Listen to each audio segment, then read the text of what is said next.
en sus visiones. Y veamos esta revelación tan preciosa en el libro de Daniel, que escribió 600 años antes del apóstol Juan, o hace 2600 años. Dice el versículo 4, le dice un ángel a Daniel: pero tú, Daniel, cierra las palabras y sella el libro. O sea, prohibido leer lo que te voy a decir hasta los tiempos finales. Sella el libro hasta el tiempo del fin, que es el tiempo en que tú y yo estamos viviendo. Muchos correrán de aquí para allá y la ciencia aumentará. Versículo 9. Él respondió: anda, Daniel, estas palabras están selladas. ¿Hasta cuándo? Hasta el tiempo del fin. Muchos serán limpios, emblanquecidos, purificados. Los impíos irán de mal en peor, o sea, procederán impíamente, y ninguno de los impíos entenderá. Pero los entendidos comprenderán. Se necesita entendimiento para comprender las cosas espirituales. Entonces, el libro del Apocalipsis no es un libro para la gente del pueblo común y corriente. Tú puedes tener 5 premios Nobel y ser maestro en ciencias políticas, doctor en filosofía y letras y graduado en Oxford o en Harvard, y vienes a la Biblia y te estrellas contra la mente de Dios, porque la mente humana tiene un límite, y los que quieren atravesar ese límite y tratar de comprender más allá de ese límite se vuelven locos. Así tan sencillo. Y así tenemos Carlos Marx, tenemos el padre de la psicología, ¿verdad?, a Freud, tenemos a Friedrich Nietzsche, el padre del ateísmo del siglo pasado. Nietzsche influyó en Hitler, en Lenin, en Mussolini, en Stalin y en todos los Mao, y todos los dictadores del siglo pasado fueron influenciados por Carlos Darwin y por Friedrich Nietzsche. ¿Cómo acabó el padre del ateísmo? Loco, en un manicomio, y se volvió homosexual antes de morir. Carlos Marx, pobrecito, ¿verdad?, murió en la pobreza, aunque era un hombre sincero, que postuló una doctrina hegeliana junto con Federico Engels. Vino Nicolás Lenin, él llevó a la práctica el capitalismo y el manifiesto comunista. Después lo absorbió Lenin, y después lo absorbió, José Stalin, y después vino la Segunda Guerra Mundial con Mussolini, el loco, Hitler, otro psicópata, y todos estos hombres quisieron ser guiados por supuestas guías espirituales, como decía Hitler, que lo guiaba un espíritu, y murieron, ¿verdad?, del lado más desastroso y terrorífico que nos podamos nosotros imaginar. Y rápidamente, finalmente, veamos en 1 Corintios capítulo 2. Estos versículos nos dan un cimiento para que ustedes entiendan lo que les estoy tratando de comunicar. 1 Corintios 2, versículo 6. Dice Pablo: sin embargo, hablamos sabiduría entre los que han alcanzado, ¿qué cosa? Un cristiano no maduro es un cristiano que todavía no entiende Apocalipsis, ni Daniel, ni Ezequiel, ni Zacarías, ni Malaquías, y tiene 5 o 10 años el cristiano y no sale de Juan 3:16. Se llama la leche. Ahora, ¿por qué una persona cristiana que tiene 5, 8, 10 años en Cristo no entiende las cosas profundas de la mente de Dios? Por la falta del estudio diligente y su falta de relación diaria en comunión con la Biblia y con el Señor Jesucristo. La vida cristiana no puedes leer la Biblia hoy y pasa miércoles, jueves, viernes, sábado y la Biblia ni la tocas. Y ya tomaste decisiones el miércoles y el jueves con tus hijos, en tu casa, en tu escuela, en tu bufete de abogados, en tu consultorio médico, sin sin tener en cuenta la Biblia. ¿Qué significa esto? Que en esos 3 días le dijiste a Dios: no te necesito en estos 3 días, yo tengo la sabiduría para saber qué aconsejarle a mi hijo, qué decisiones tomar. Y es lo que se llama la soberbia espiritual. Perdemos nuestra dependencia de Dios alejándonos de la Biblia, creyendo que somos autosuficientes y capaces de resolver problemas que van más allá de nuestra capacidad para poder resolverlos. Soberbia intelectual. Hablamos sabiduría entre los que han alcanzado la madurez. Versículo 10: pero Dios nos las reveló a nosotros por el Espíritu, porque el Espíritu todo lo escudriña o todo lo investiga, aún lo profundo de Dios. A ver, hay un solo Espíritu en el universo, un solo Espíritu de los billones. Los ángeles son espíritus, los serafines, los querubines, los seres humanos. Hay billones de espíritus en el universo, pero hay uno solo que posee toda la verdad. Se llama el Espíritu Santo, y es el único espíritu que nos puede guiar a la verdad. Y el Espíritu Santo siempre va a usar las Sagradas Escrituras. ¿Ves la importancia de tener contacto con la Biblia? Porque te desligas de la Biblia, la dejas de leer, la dejas de estudiar, no te disipulas, pierdes el camino así. Somos como ovejas que necesitamos un pastor. No hay un solo animal en el mundo que necesite un pastor y que nunca verá sin un pastor más que las ovejas. Escúchame, ¿sabes por qué? Porque escogió Dios a las ovejas como el animal para compararnos con nosotros. No escogió al perro, ni al rinoceronte, ni al caballo, ni a ningún animal.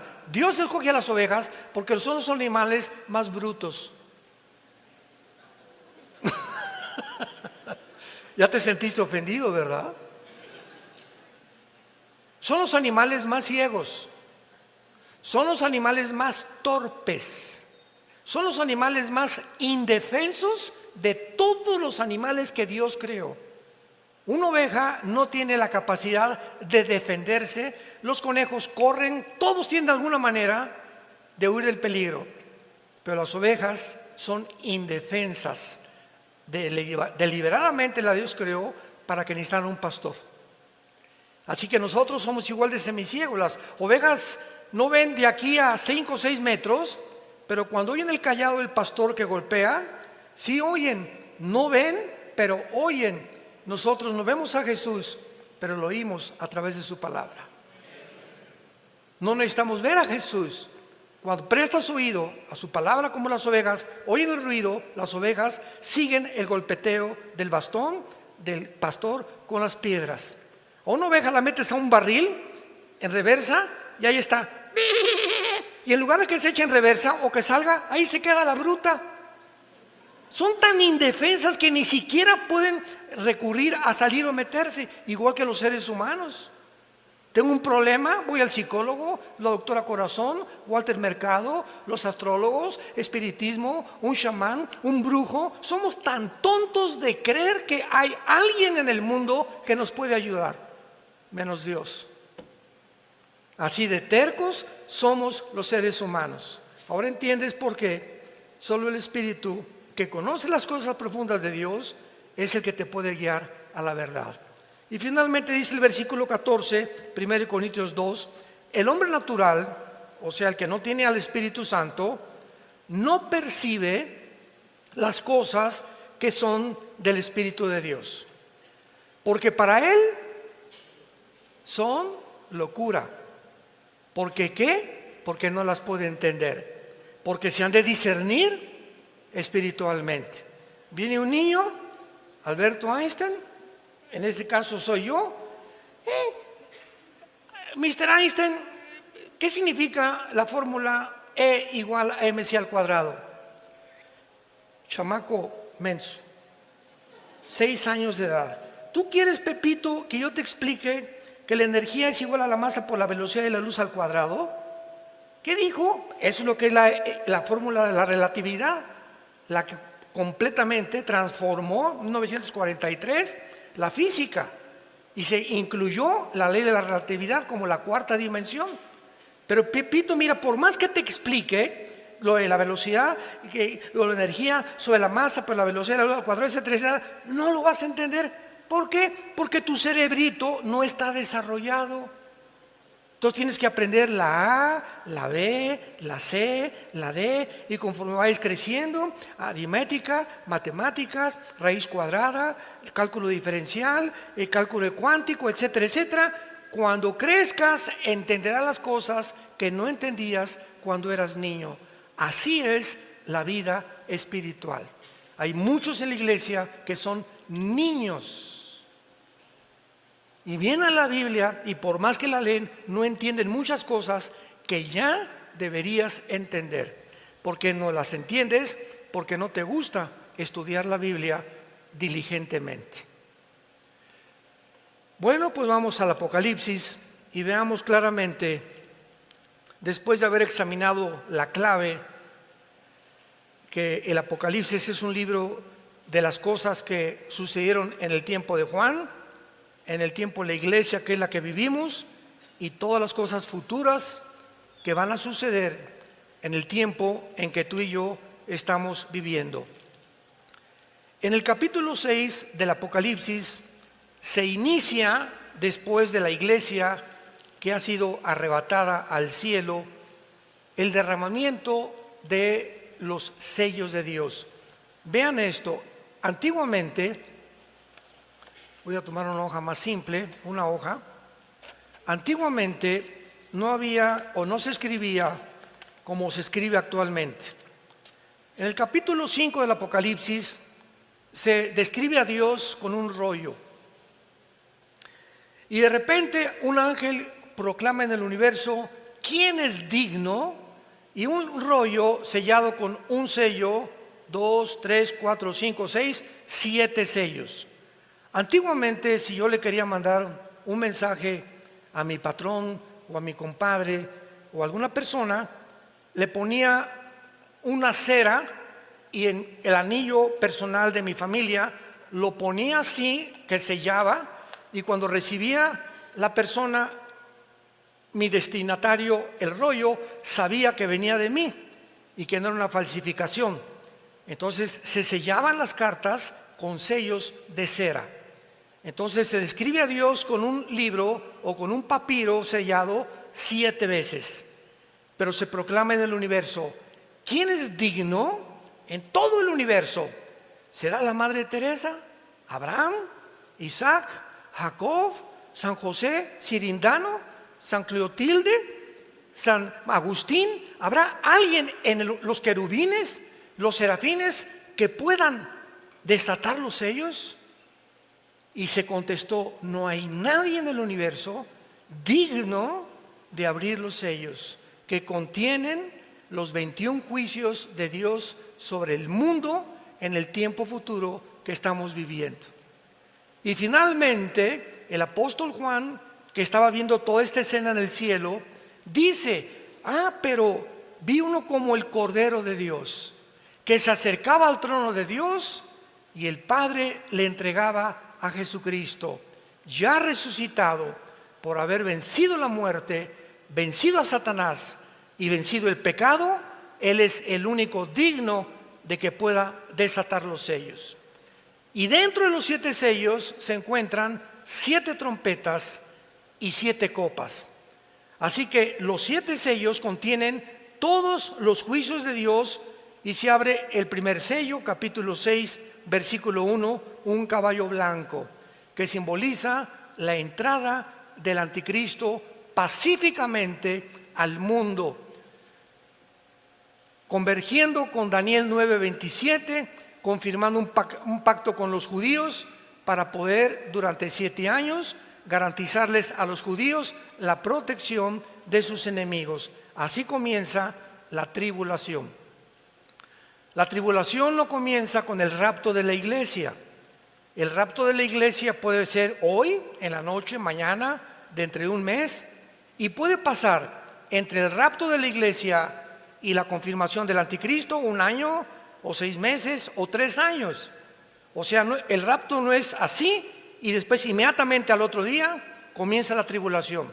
Puede haber un periodo intermedio entre el rapto y el inicio de la tribulación, donde todavía Dios continuará después del rapto otorgando su gracia para que muchos acepten a Jesucristo, que entrarán a la tribulación, desde luego, y posiblemente sean bastantes de los 144,000 judíos sellados que aparecen en el capítulo 7. Entonces Cristo quita el primer sello y aparece un caballo blanco. Noten ustedes que tenía un arco, pero con corona y sin flechas. Y si leen Daniel 8, 23 y 25, dice Daniel antes de Juan que cuando el anticristo se manifieste, se va a manifestar como un pacificador, resolviendo problemas enigmáticos, resolviendo el problema del clima, el problema de la pobreza, el problema de la economía, el problema de Europa, tal vez el problema entre Rusia y Ucrania, pero va a ser un mago de maldad, con una sabiduría diabólica, que el mundo no va a tener más que aceptarlo como tú eras la persona que necesitamos como líder en el mundo, y se convertirá en el final dictador mundial. Sin embargo, a los 3 años y medio va a violar esto, y dice el versículo 3: el segundo sello, vi un caballo bermejo. Inmediatamente el anticristo declara la guerra, y ahí comienza los últimos 3 años y medio, o la gran tribulación, porque los primeros 3 años y medio es la tribulación, y los segundos división 3 años y medio son la gran tribulación. Comienza con la guerra. La invasión de Putin a Ucrania no desatará la tercera guerra mundial. La tercera guerra mundial lo retrata Apocalipsis 16 del 12 en adelante, que se llama el Armagedón. Cuando los reyes del oriente, Siria, Irak, tal vez Rusia, Corea del Norte, la India, van a formar parte de esta coalición, van a atravesar el río Éufrates, que por cierto ya se está secando, para dirigirse a Israel, al Valle del Megido. Ahora que muchos nos van a acompañar en junio a Israel, vamos a ver el Valle del Megido. Napoleón Bonaparte dijo cuando estuvo ahí: este lugar seguramente lo ocupará la tercera guerra mundial. Es un valle inmenso, el Valle del Megido, que se llama en Joel 3 el Valle de Josafat. Entonces ahí va a ser la tercera guerra mundial. Para que la tercera guerra mundial se realice faltan 2 o 3 guerras más, que tal vez nosotros vayamos a ver. Es posible que este año veamos una guerra de carácter nuclear, no que desaparezca el mundo, pero varias naciones pueden comenzar ya a eliminarse del mapa o del mapamundi humano, y posiblemente, ¿verdad?, sean un conflicto que pueda desatarse principalmente en el Medio Oriente, porque para que el anticristo surja, Estados Unidos tiene que desaparecer. Y ahorita las 2 potencias que se han enfrentado son Rusia, apoyada por Irán, apoyada por Rusia, apoyada por Siria, apoyada por Irak. Putin tiene todo el apoyo de todas las naciones musulmanas, tanto de los chiitas como de los sunnis, y de casi 8 o 10 naciones del Medio Oriente en contra de Estados Unidos y del ejército de Europa, que es la OTAN, que se formó en 1947 para impedir la propagación del comunismo hacia el norte y el oriente de Europa. Así que ahorita hay un conflicto entre Oriente y Occidente. ¿Quién va a ganar de esta guerra? A fuerza, Rusia o manda bombas a Estados Unidos, y Estados Unidos no tiene la capacidad de detener las bombas de Putin o de Rusia por la siguiente razón. Escuchen con mucha atención. Cuando cayó el comunismo en 1991, Estados Unidos se engrandeció y se ensoberbeció. Ya el comunismo fracasó, ¿ya lo vieron? Ahora el capitalismo, como les hemos dicho, la libertad, el libre comercio, el libre mercado, ¿verdad?, la democracia, van a triunfar. Y hasta Rusia algún día, que ya vio que el comunismo no funciona, va a ser democrática. Pasaron no ni siquiera 10 años y comenzó el siglo XXI cuando nombraron al exdirector de la KGB, Putin, como presidente de Rusia. Y Putin surge como exdirector de la KGB como el estratega militar número 1 de la humanidad. Ese chaparrito peloncito que tú ves, que es judoka, cinta negra en judo, y que 3 veces a la semana se mete un agua con hielos y que tiene una condición física extraordinaria, es el estratega militar número 1 en el mundo.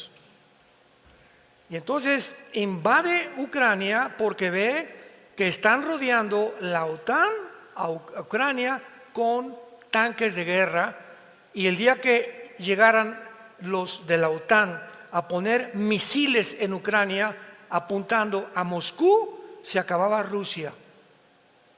¿Por qué? Porque en 15 minutos un misil de Ucrania a Moscú llega en 15 minutos y acabarían con Rusia. No lo iba a permitir Putin. Bueno, ustedes ya saben todo este relajo que hubo, ¿verdad? Los Estados Unidos, no podemos permitir esto, sanciones económicas que fracasaron.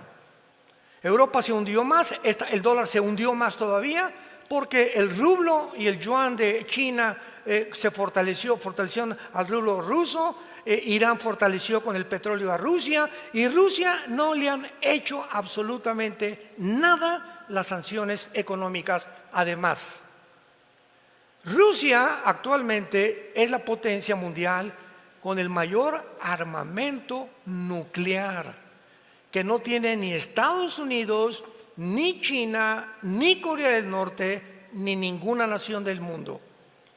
El armamento nuclear que tienen los rusos supera. Estados Unidos tiene navíos, portaaviones, aviones F-35 de combate, lo que tú me quieras mencionar. Pero la capacidad nuclear de Rusia nadie la supera. ¿Por qué?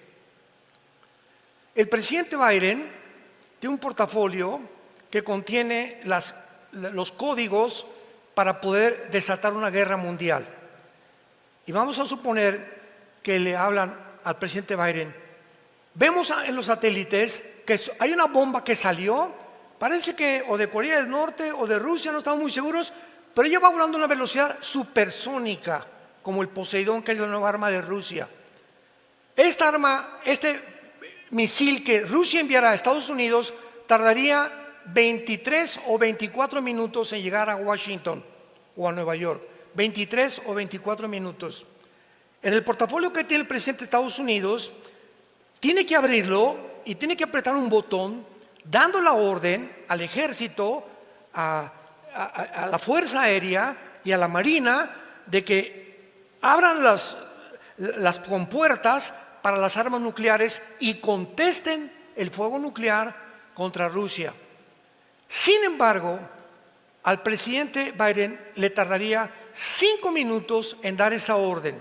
Desde el momento que le comunican, abre el portafolio, le dan el código, porque él no tiene el código, es un general que siempre lo acompaña, y ya con el código, y más que ahorita ya el presidente Biden está medio senilidad mental, ¿verdad? Ya tiene reacciones que ya no son normales. ¿Cuánto tardaría? Esos 5 minutos no le bastarían a Estados Unidos para impedir que Rusia explotara su primer misil en Washington o en Nueva York. Además de esto, Rusia tiene un submarino que se llama el Poseidón, que no lo tiene nadie, ninguna armada del mundo entero. Este submarino es indetectable. No se puede rastrear, porque casi todos por medio de ondas del sonido, pues se detectan, ¿verdad? Hay 5 submarinos Poseidón en el Atlántico apuntando a Washington y 5 en el Golfo, en el mar Pacífico apuntando a Los Ángeles y a todo el área occidental de Estados Unidos. Estos submarinos, Estados Unidos ahorita no sabe dónde están. Así que de cualquier manera que sigan arrinconando a Putin, porque también es un monstruo, ¿verdad? Porque te han hecho barbaridad y tremenda. No estamos defendiendo a nadie, estamos presentando la realidad. En el momento en que él decida borra Estados Unidos del mapa en medio minuto. Solamente neutralizando Washington y Nueva York, se acaba la Casa Blanca, se acaba Estados Unidos. La bolsa de valores desaparece, desaparece la Casa Blanca, desaparecen los senadores, desaparece todo el movimiento político y económico de la nación que hace más de 75 años ha tenido el liderazgo mundial. Y esta es la guerra que el anticristo desarrollará.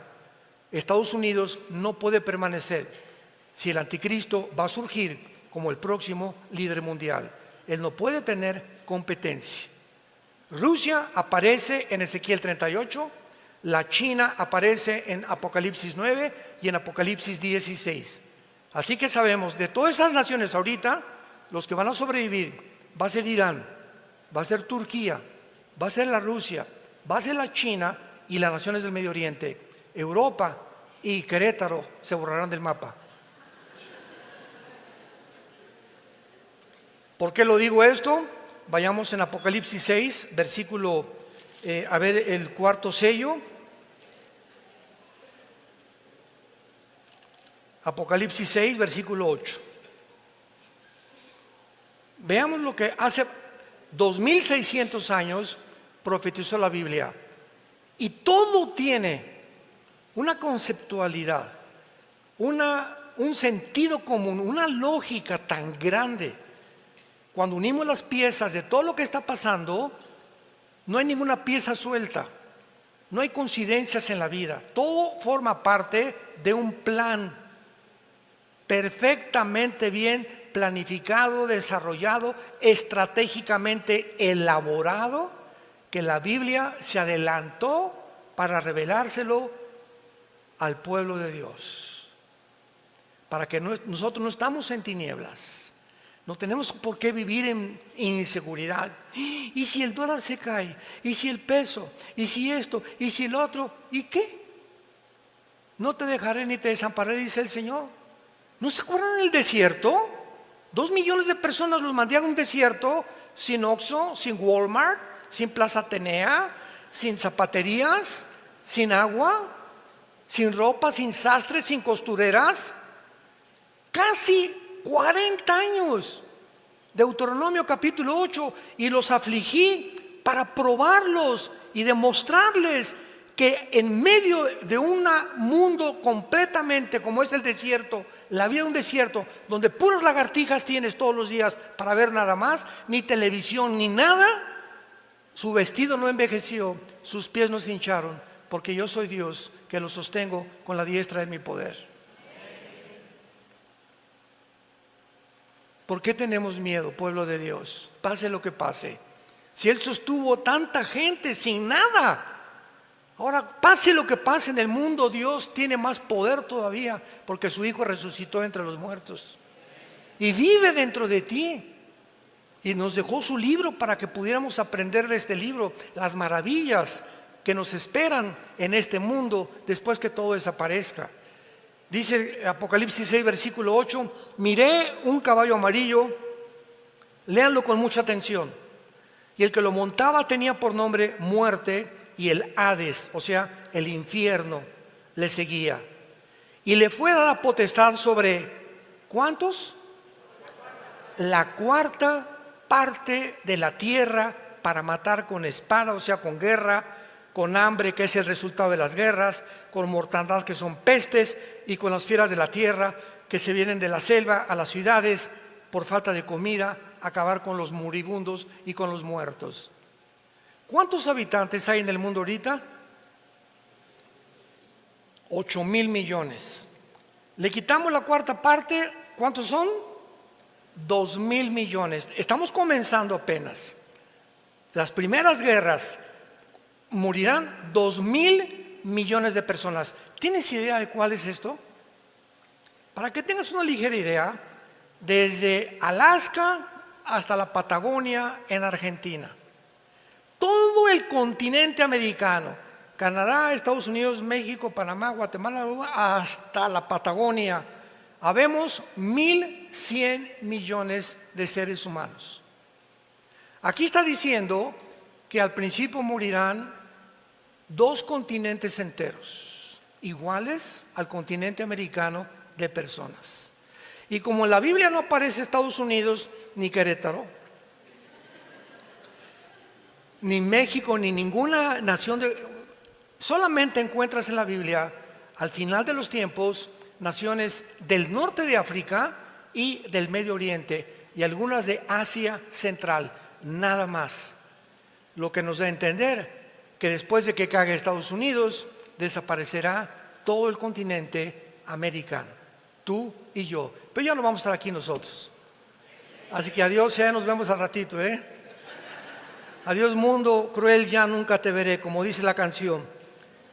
Ahora, esto es muy importante porque dice el versículo que en el quinto sello, versículo 9, Juan vio con sus ojos, él estaba en el cielo. ¿Con qué ojos vio? Cuando Juan fue llevado al cielo para escribir el Apocalipsis y ver lo que pasaba en el mundo, la carne y la sangre, dice la Biblia, no pueden heredar el reino de Dios, porque con nuestro cuerpo la dimensión del cielo es otra dimensión que no está diseñada para que respiremos, ni vivamos, ni comamos allá como aquí en la tierra. Aquí de la atmósfera para abajo hay una capa de ozono y de aire compuesta por 93% de nitrógeno, oxígeno y algunos gases. Ahorita respiro y gracias a este aire, y qué bueno que no traigo pañal ni bozal en la boca, este aire que respiro es el que le da vida a mis neuronas del cerebro. Y el momento que dejo de respirar, se me baja mi sistema inmune, afecto mis neuronas, que son irreversibles, el daño para siempre. Yo no me quiero meter en eso. El que tenga entendimiento, que entienda lo que les quiero decir. Pero es increíble que podamos nosotros ver que allá Juan en el cielo ve con otros ojos, que son los ojos espirituales. Los oídos de Juan no eran físicos, eran espirituales. ¿Qué les quiero decir? Que cuando Juan estuvo en el cielo, vio a los muertos. Versículo 9. Vi bajo el altar las almas de los que habían sido muertos por la palabra de Dios y por el testimonio, o sea, los mártires. Cuando morimos, no hay reencarnación, no hay purgatorio, no hay limbo, inventos de los seres humanos y de las religiones. Tú te mueres hoy en la noche y acabó para toda la eternidad tu futuro, y serás condenado o vivirás con Jesús en el cielo. No hay lugares intermedios, no hay tiempo de arrepentirte ya, ni de pedir perdón. Se acabó el tiempo de la gracia. De Dios nadie puede ser burlado. Por eso cuando oigas su voz, no te endurezcas. Hoy es esta tarde, a muchos Dios le está hablando para que se arrepientan de sus vidas y vengan a la cruz. Antes que salgas por esa puerta, Dios no lo quiera, que hoy mismo te mueras, o mañana, o pasado, y por tu endurecimiento te condenes eternamente en el infierno. ¿Qué les quiero decir con esto? Que al morir la conciencia no se pierde. No hay tal cosa como que cuando dicen que duermen los muertos, duerme el cuerpo. Pero cuando te mueres, se sale tu espíritu, se sale tu alma, tu cuerpo lo pueden cremar, no importa que lo cremen, de todas maneras los gusanos se lo van a comer, o echan el polvo en la tierra o en el mar, si te entierran tampoco importa. Por eso el cristiano nunca va al Día de Muertos a llevarle mole ni flores al muertito. ¿Se acuerdan del chiste de la India María? El Día de Muertos, llegó la señora Pompidou con su ramo de flores y vio a la India María en el cementerio. India bruta, ¿cuándo crees que se va a comer el mole tu muertito? Y le contestó la India María, ¿cuándo venga el suyo por las flores? O sea, qué absurdo, ¿no? Ya sea que mole o comida o flores, llevarles a los muertos, no hay nada ahí. Están completamente, un cristiano jamás regresa al cementerio. Creemos que ahí no hay nada ahí. Ya están en el cielo condenados tus parientes o tus amistades. Nada, o sea, es paganismo. Y cuando morimos, sigue siendo Jorge, sigue siendo Carmelita, sigo siendo Armando. Vamos a mantener la conciencia de lo que éramos, tanto en el infierno como en el cielo. Miren lo que dice el versículo 10. Estos muertos estaban platicando con Dios, o sea, había un cuerpo temporal. ¿Con qué? Con cuerdas vocales, porque las cuerdas vocales de Luciano Pavarotti, cuando murió, se quedaron y lo enterraron. Cuando murió tu abuelito y tu tío, su cerebro se lo comieron los gusanos. Entonces el pensamiento no está en el cerebro, la memoria no está en el cerebro, está en otra dimensión que se llama la dimensión del espíritu, porque seguimos manteniendo la conciencia de quienes éramos y tenemos nuevas cuerdas vocales, nuevos ojos adaptados para la otra dimensión, pero seguimos siendo nosotros, pero con otro cuerpo. Estaban platicando con Dios y le decían a Dios: ¿hasta cuándo, Señor santo y verdadero, no juzgas y venga nuestra sangre en los que moran en la tierra? Y se les dieron vestiduras blancas y se les dijo que descansaran un tiempo hasta que se completara el número de los muertos que iban a morir, como ellos también. Vemos aquí rápidamente en los sellos al anticristo, vemos la cuarta parte de la humanidad. Es el inicio de la tribulación, que todavía no estamos en la tribulación, gracias a Dios. Y así vamos en Apocalipsis capítulo 13, el surgimiento del anticristo marcando al mundo. Este tiempo que pasamos de pandemia fue un ensayo. Se demostró que por primera vez después de la Segunda Guerra Mundial, los experimentos que hicieron con nosotros sobrepasaron a los nazis y a los fascistas que seguían a Mussolini en Italia. ¿Por qué? Porque el experimento con nosotros jamás se había hecho con los niños, desde los nazis.